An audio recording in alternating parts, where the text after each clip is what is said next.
Welcome to Beyond the Desk Admin Advocates, where we explore what it truly means to be an administrative professional in today's world.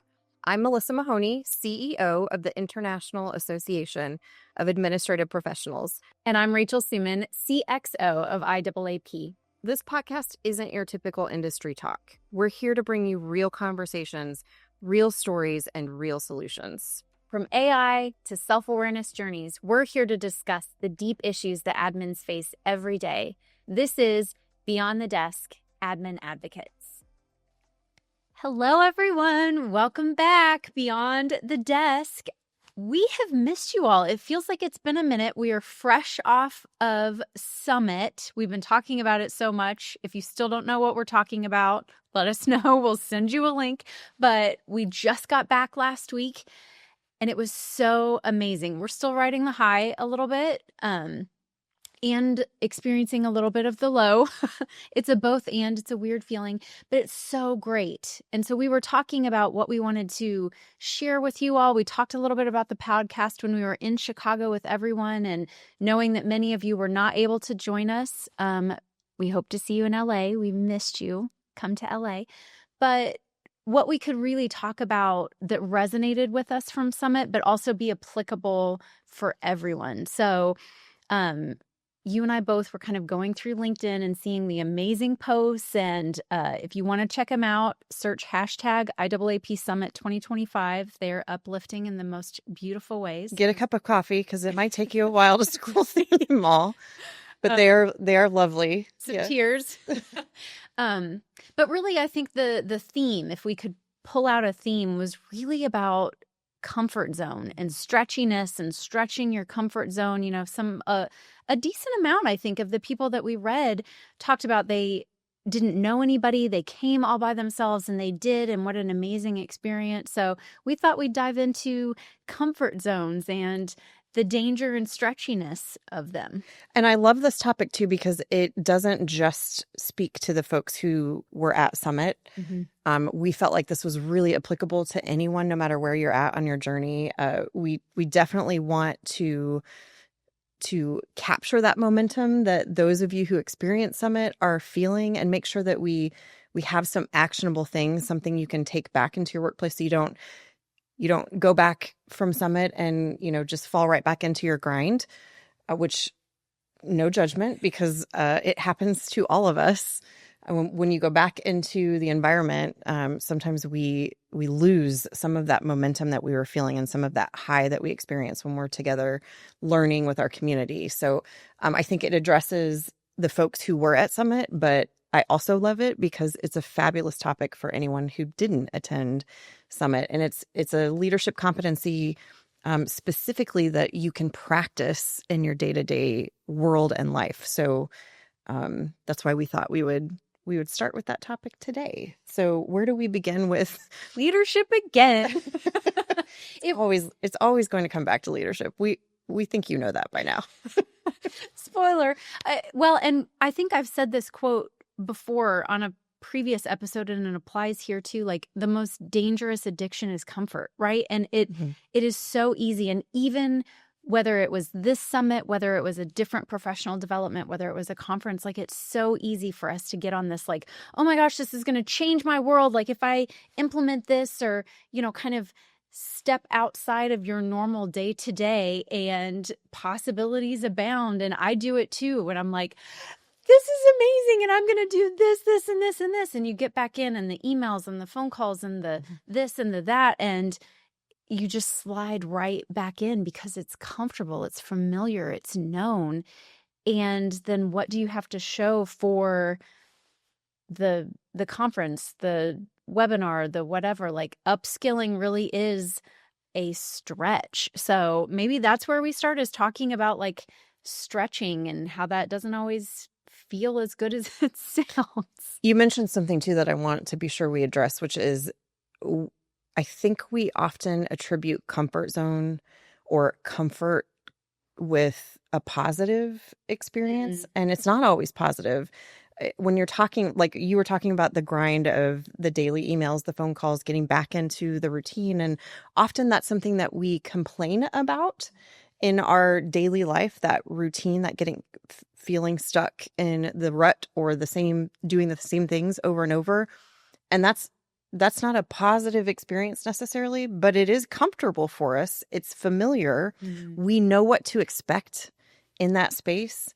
So I also want us to uncouple, like, comfort doesn't always mean it's a fabulous, wonderful, warm and fuzzy experience. It can feel that way at times, but it sometimes is not that way.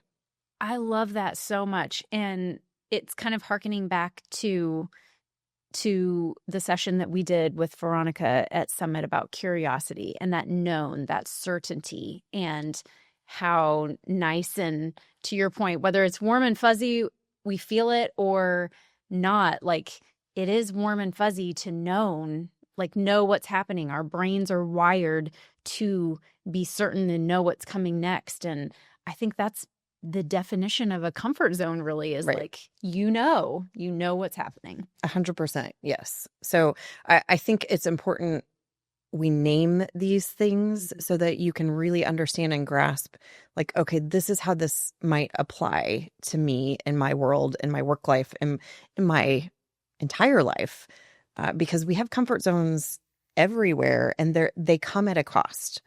The cost of certainty, which we talked about at Summit during the curiosity session, is high. It's a space where we're not challenged, we're not growing, we're not really applying, which is the other thing that you talked about that I want to highlight.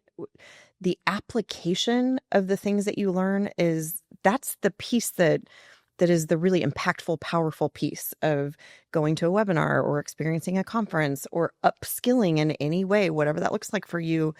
It's not actually the thing. It's not the attending the conference. It's what you do with it when you're done.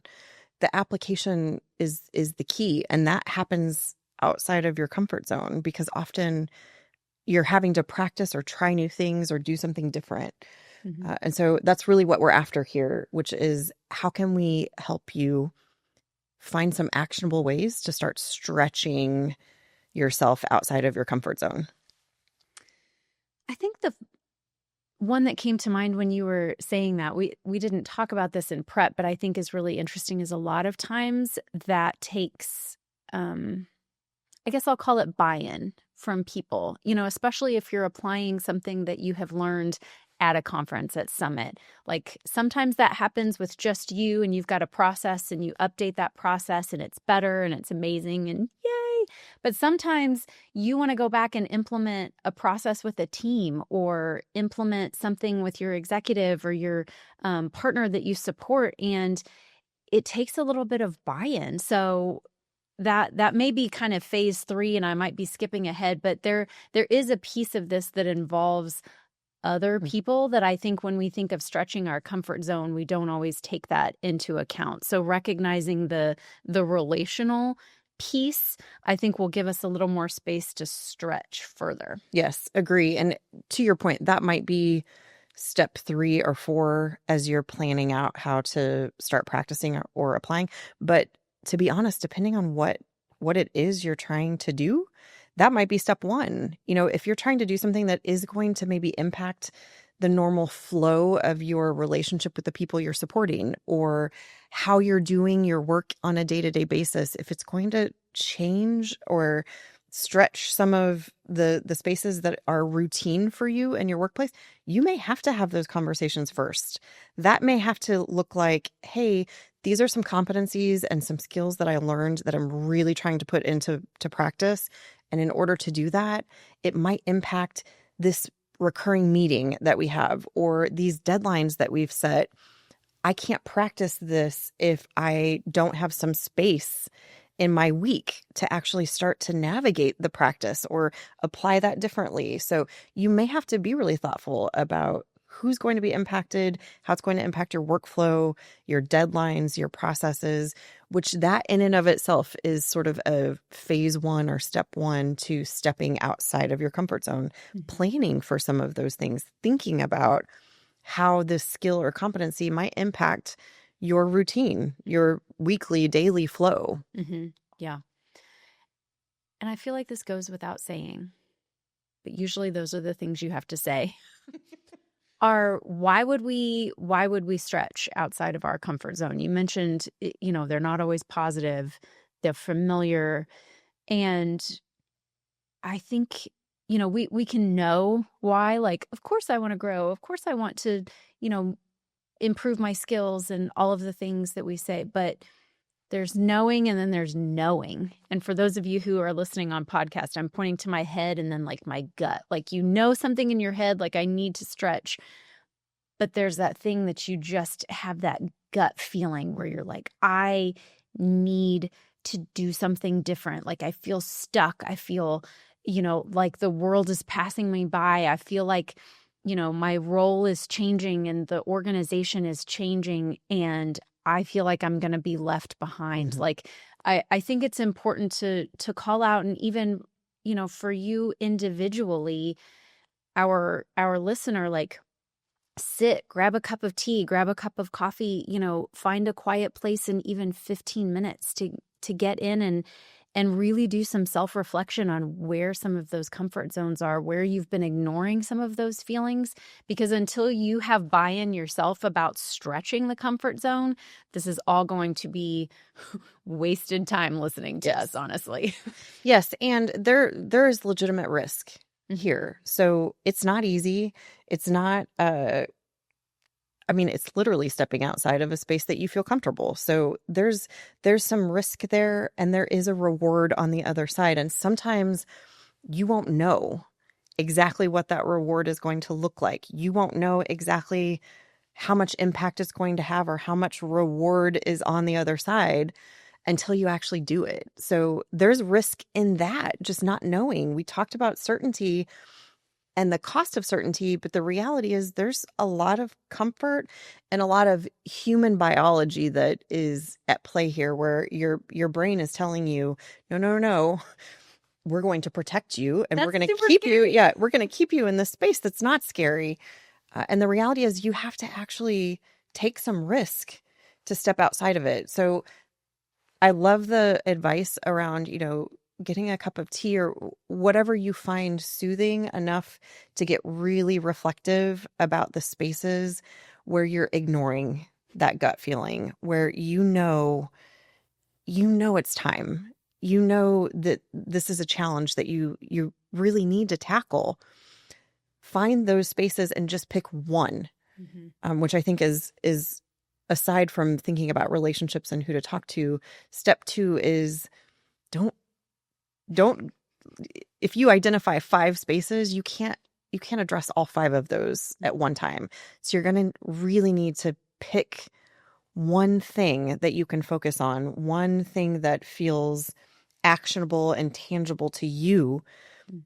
And that will help mitigate that risk. Because I think sometimes we're like, oh, we've identified all of it, so we must address it all now. We have to fix these things. Ooh, I feel seen. Yes, that is me. 100%. Yes. Change it all. And the reality is that's not a sustainable model. And you in that you risk actually missing all of the reward, because you're moving through these things so quickly to try and resolve or fix them, or like, oh, I'm going to step outside of all of these comfort zones. And then you find failure because you're trying to stretch too much too quickly, which is the other thing that we really wanted to talk about. Yeah. Yeah. And I think before we go there, there was something you said that kind of gave me this thought too. Like, if you have someone, we just came off of Summit, the community, like, oh, y'all, for those who have not been before, like, we cannot even explain the energy and the community that you have here. This is not a commercial, I promise. I say that to say, like, you will more than likely be more successful if you can find like a buddy, an accountability partner, whatever you want to call somebody that's like, hey, I really want to take this step. I really want to stretch in this area. Can you help me, hold me accountable, be a cheerleader? Hopefully you find somebody that can do all of the things, that can tell you the hard things you need to hear and also be like, you got this, keep going. What about this? Like, challenge in some spaces. So yes, you need buy-in from the people that it's going to impact. And that does not necessarily equal somebody who is going to support you in this journey of growth and stretch. Agree. Yeah. And that might be more than one person, to your point. So finding those partners who can help with accountability, but also help with celebration, and, ensuring that you're looking at the rewards as they come, because I think that's another risk here, which is we tend to focus on the things that are really hard, the things that do feel uncomfortable. There's a lot of discomfort when you're stretching this muscle, when you're building and growing this stretchiness. There's a lot of discomfort, and we tend to focus only on the discomfort, and we miss all of the rewards that are happening at the same time. And I think that's a really complex part of this whole process, which is understanding that all of these things are existing in the same space. They are layered on top of one another. So you can feel complex feelings. And I'm actually going to shout out Carissa Burgett, who just posted a beautiful reflection on LinkedIn about that experience of this momentum and this high. And she's coming into the role of chair of the foundation. And so she's experiencing, this incredible high of fulfillment and joy and excitement, and also exhaustion and all of the things that come with being on and sort of focused and intense for a while. And we can identify with that. And it's happening at the same time. So you really have to be present for those things. You really have to understand, like, oh, I'm feeling all of these things all at the same time, and they're conflicting sometimes. We tend to focus on the negative. It's human nature. Again, your brain is like, uh-oh, there's something bad over here and scary. We need to fix it to protect you. When the reality is, we're 99% of the time, this is not a threat in terms of being in danger. This is a threat like you're uncomfortable and you're feeling some discomfort, and you're actually going to grow from it. So if we can figure out how to be really present and thoughtful and introspective, see like 4 other episodes for more in-depth discussion around that self-reflection and introspectiveness. But it's a really important aspect of this experience that I think we often miss. We miss some of the rewards. So if you can find a partner who's really good at spotting hey, this actually was a really positive outcome of that. I get that it felt uncomfortable, or that there was maybe a misstep here. And did you consider this? Did you consider this impact? Did you consider this experience that someone else had, or the change in this process that occurred, that, you're so focused on the bad parts, you missed the good parts that came out of that. So finding someone who can both hold you accountable, but also find the things to celebrate. And that might be, to your point, that might be different people. Yeah. No, I love that. We are our own worst critic, usually. Usually, yes. So diving into comfort zones and stretchiness. And I derailed us into accountability partners, but you started talking about stretching and maybe knowing where our limits are with stretching. Yeah. And I think what we wanted to talk about, we thought about some analogies that would make this easier. And we were trying to think of like some accessible analogies. And the first thing that comes to mind is muscle, muscle memory. And when you're building and growing muscle, if you think of it that way, you can't walk into a weight room and pick up the heaviest weight and be successful.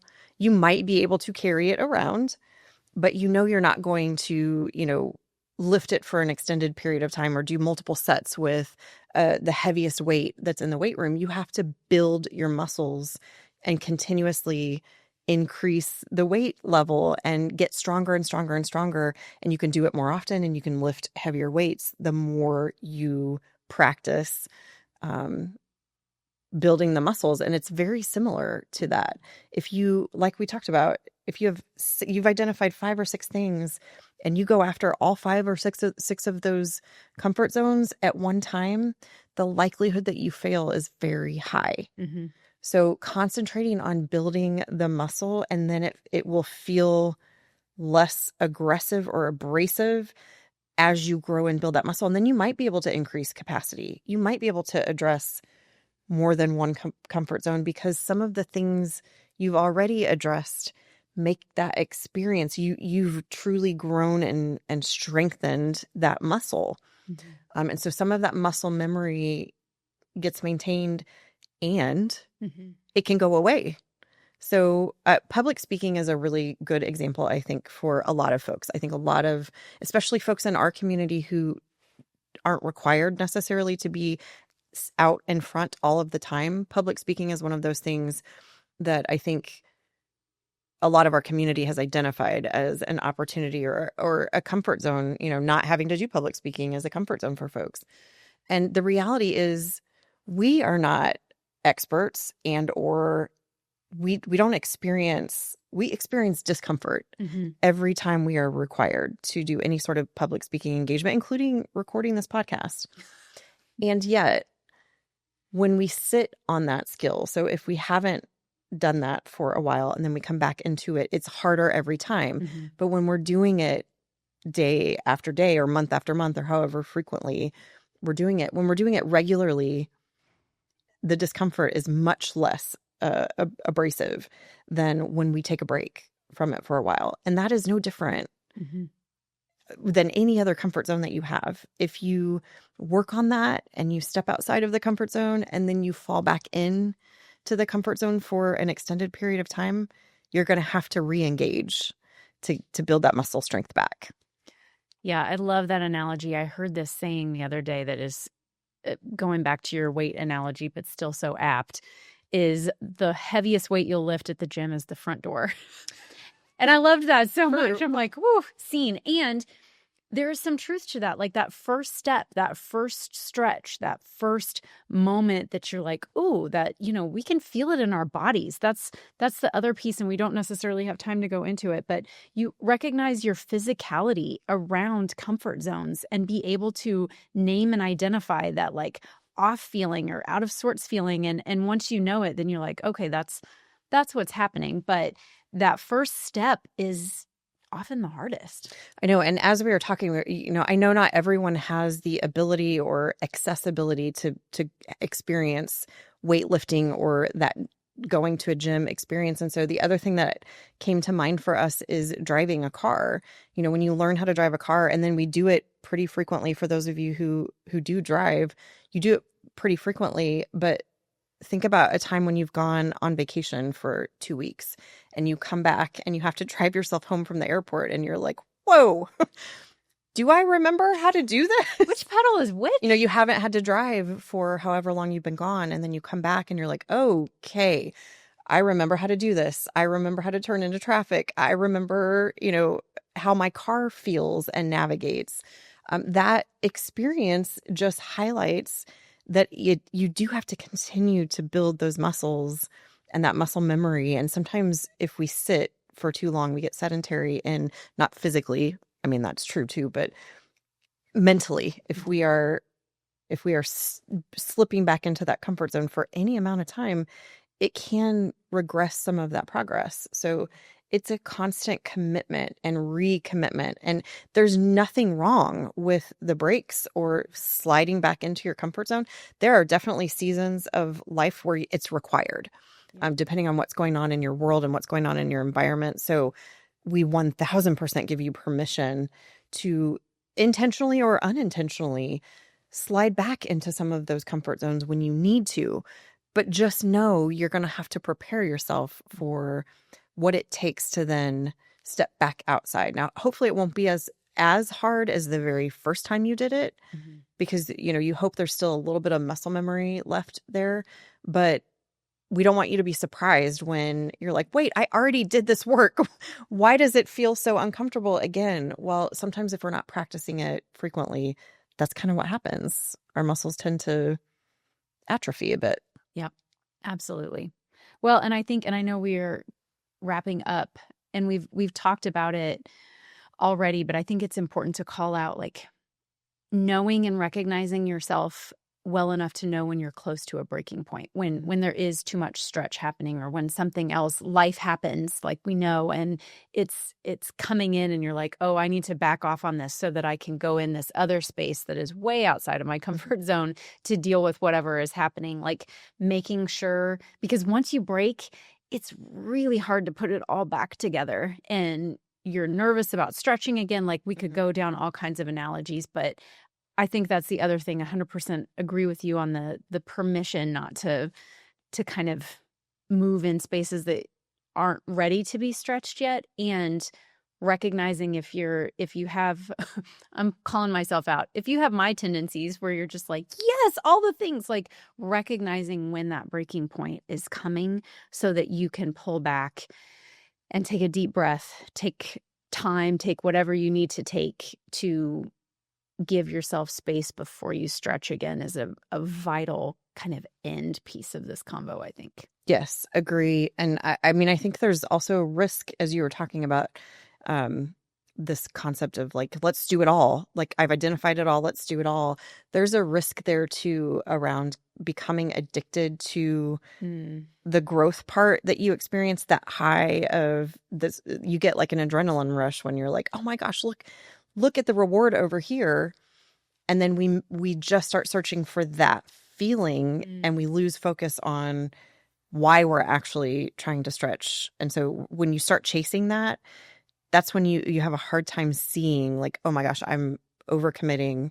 I'm doing way too many things at once because you're chasing the high. So there's a balance here. We talk about balance and harmony all the time. You have to find your own personal harmony where it's manageable for you, for your space in life, for where you are in your work life, where you are in your home life, where, you have to find the harmony for you. And that's going to be different for every single one of us. So that self-reflective space, I think we've talked about it on at least 4 episodes. And I think it's a beautiful way to wrap this combo, which is, it does require some introspection. If you were at Summit and you heard Veronica's talk, it was all about how it starts here. It starts with you. It starts with the